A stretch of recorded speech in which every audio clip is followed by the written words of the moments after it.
Welcome back to another video with On Point Politics, and today I'm going to be looking at why the state of New York is actually in play for the 2024 presidential election. Make sure to hit the like button and subscribe to the channel down below, as well as following the Twitter and joining the Discord server. Make sure to hit the like button for this video. If you would be kind of donating to our Michigan and Pennsylvania poll crowdfunding, we would also greatly appreciate the support there as well.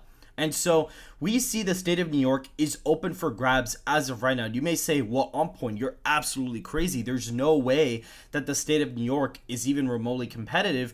Well, what's quite interesting is that if we go over here, we see the state of New York is basically within 10 points in the polling. We saw in an early poll all the way back here, Biden was up by a decent amount, and then the polls got really close.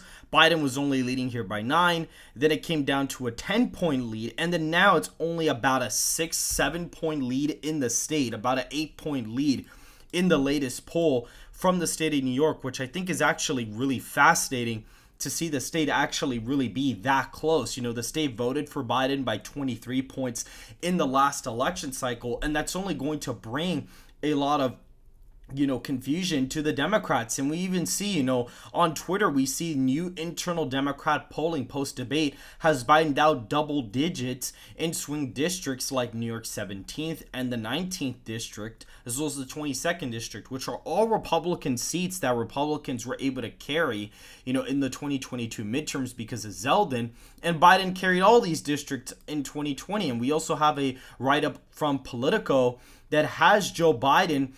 People are very concerned about the incumbent president in the state of New York. It says here, elected officials, union leaders, and political consultants are panicking over state polls, showing a steady erosion of Biden's support in the state that he won by 23 points 4 years ago. They're so worried they've been trying to convince Biden team to pour resources into New York, which is absolutely insane that the Democrats would even have to be talking about him actually even pouring resources into the state of New York.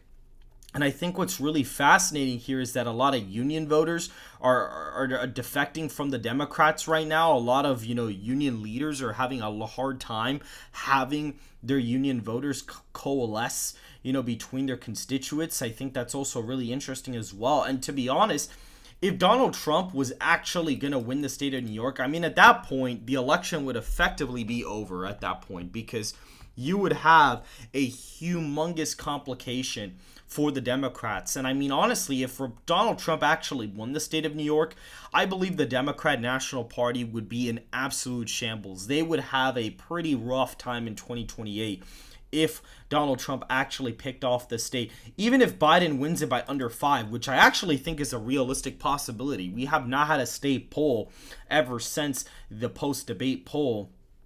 And I actually would be interested in conducting a poll myself with SoCal Research. Maybe I'll crowdfund for that. That would be an interesting poll to conduct in the state of New York. That would be fairly interesting to look at there. But we see, in the state of New York, that Joe Biden is competitive, unlike what most political, pundits will tell you. Colorado in internal polling for Biden is competitive. They show Donald Trump winning in New Mexico and Virginia. Minnesota and Maine at large are essentially toss-ups. New Jersey in Republican internals are getting closer. That could put the state at a lean margin.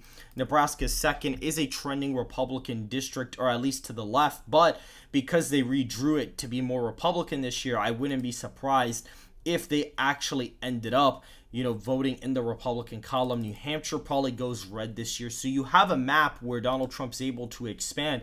And it wouldn't be that surprising to actually see the state of New York be under a 5-point win. Again, the latest poll in the state has Biden only up by 8. And this was a pre-debate poll literally from June 12th to the 17th with 800 registered voters.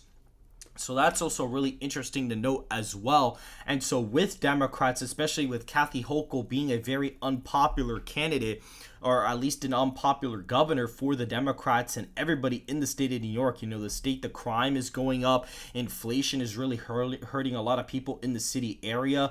Mass migration and immigration is a really big problem. Illegal immigration is really affecting the state of New York as a whole. And so it wouldn't be a really astonishing thing to even even say that the state could actually be relatively competitive this cycle. It is not that hard to believe that that could actually be the case as of right now. Make sure to go ahead and hit the like button if you did enjoy this analysis, and make sure to subscribe to the channel if you want more content just like this. And make sure to go ahead and follow the Twitter and join the Discord server in the description down below. And make sure to go ahead and donate to the Michigan and Pennsylvania poll crowdfunding as well. All support would be greatly appreciated. And I will see you guys in the next video.